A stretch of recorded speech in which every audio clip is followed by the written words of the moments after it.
उत्तर प्रदेश का जिला बरेली, जहां से 2 दिन पहले ही एक 85 साल की बुजुर्ग महिला के साथ दुष्कर्म और उनकी हत्या की शर्मनाक घटना सामने आई थी। अब वहां दुष्कर्म के एक आरोपी युवक की पीड़िता के पिता और भाई ने गोली मारकर हत्या कर दी है। मंगलवार की रात करीब 11 बजे आरोपियों ने युवक के घर पहुंचकर उसके सीने में तमंचा सटाकर गोली मारी। इस हत्याकांड से गांव में हड़कंप मच गया। रात में ही बड़ी संख्या में पुलिस फोर्स गांव पहुंच गया और मामले की जांच शुरू कर दी है। बरेली, जो पिछले करीब 1.25 महीने से लगातार गोलीबाजी की घटनाओं से दहशत में है, वहां पुलिस की तमाम कोशिशों के बावजूद भी बड़ी आपराधिक घटनाएं थमने का नाम नहीं ले रही हैं। घटनाक्रम फतेहगंज पश्चिमी थाना क्षेत्र के मीरापुर गांव का है। करीब 28 वर्षीय टिंकू, जो कि दुष्कर्म का आरोपी था, बताते हैं कि कुछ महीने पहले ही वह जमानत पर जेल से बाहर आया था। आरोप है कि गांव के एक पिता पुत्र ने रात में टिंकू के घर पहुंचकर दरवाजा खटखटाया और जैसे ही टिंकू ने गेट खोला, आरोपियों ने उसके सीने पर गोली दाग दी। टिंकू अचेत होकर गिर पड़ा। फायरिंग की आवाज़ से गांव में हड़कंप मच गया। टिंकू की चीख सुनकर घरवाले गेट की तरफ दौड़े, जहां वह अचेत अवस्था में जमीन पर पड़ा था। घरवाले उसे लेकर अस्पताल की तरफ भागे, जहाँ डॉक्टर ने टिंकू को मृत घोषित कर दिया है। ये बताया था कि मुन्ना लाल और मुन्ना लाल का लड़का था जी। ये बताया। ये कहाँ सो रहे थे? घर पे? नहीं, वो दूसरी जिससे रंजिश चल रही थी वो लोग थे। अच्छा, नहीं ये टिंकू कहाँ सो रहे थे? वो अपने कमरे में सो रहे थे, दोनों मियाँ बीवी। आप कहाँ थे?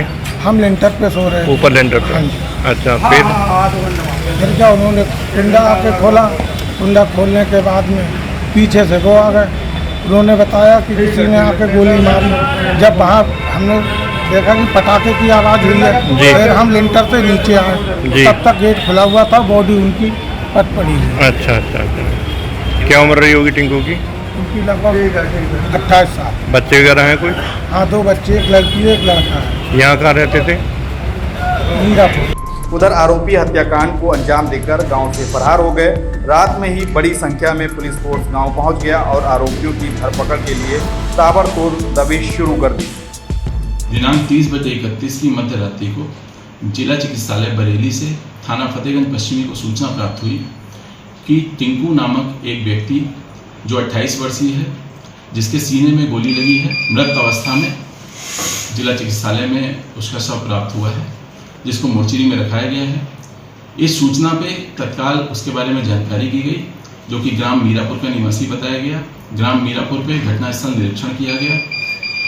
वादी से संपर्क कर लिखित तहरीर प्राप्त की गई है, जिसमें वादी ने मुन्ना लाल पुत्र ननूकी तथा गुड्डू उर्फ सुनील, जो कि उसी मोहल्ले के पड़ोस के निवासी हैं, इनको नामजद करते हुए हत्या की तहरीर दी है।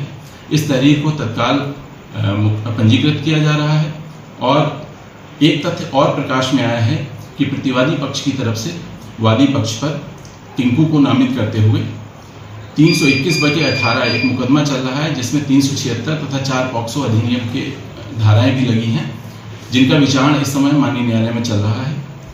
इस तथ्य को ध्यान में रखते हुए और गहराई से छानबीन करने पर कुछ विपरीत तथ्य भी मिले हैं। इन समस्त तथ्यों को विवेचना करने के उपरांत शीघ्र ही घटना का संपूर्ण खुलासा किया जाएगा।